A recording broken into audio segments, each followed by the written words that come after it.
Obviously, I'm not going to be fit, fluent, and free in 5 days, but if I put myself for a 30-day or 1-year challenge, it's not going to happen.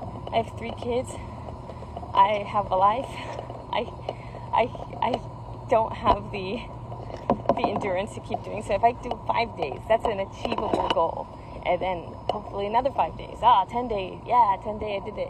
And maybe build myself up. Hopefully. Doubt it, but hey, let's try it. This is why it's a challenge. Thankfully, my husband's a personal trainer, and so he's giving me some workouts to do. And right now, I'm just doing walking, putting my son in a stroller, just walking around. So he's not going to be personally training me for these videos because it's just kind of weird to have your husband be your personal trainer, because that's not kind of what you said in your vows. It's just like a very odd dynamic. For fluency, he's the Ilonggo. He's the Hiligaynon speaker. And so he doesn't know how to teach Hiligaynon. It's like most English speakers, if you ask them to teach English, they're just going to say, I don't know, it just sounds right. That's kind of how he teaches. For me, I've studied linguistics. I've studied how to teach language. I can speak several languages, not fluently, but I can speak.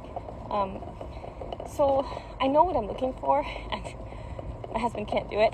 So I'm thinking of, I'm just going to do what I can, learn myself, use my husband as a guide, and if he messes up and while I'm sharing what I'm learning, then you guys can correct me if you can speak Hiligaynon. And perhaps there is another person who's married to an Ilonggo who wants to learn Hiligaynon.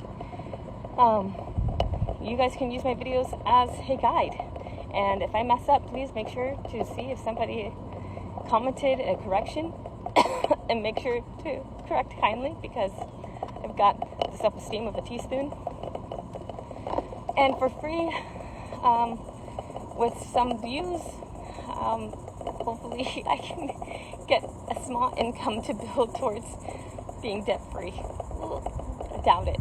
Doubt any of this would actually work, but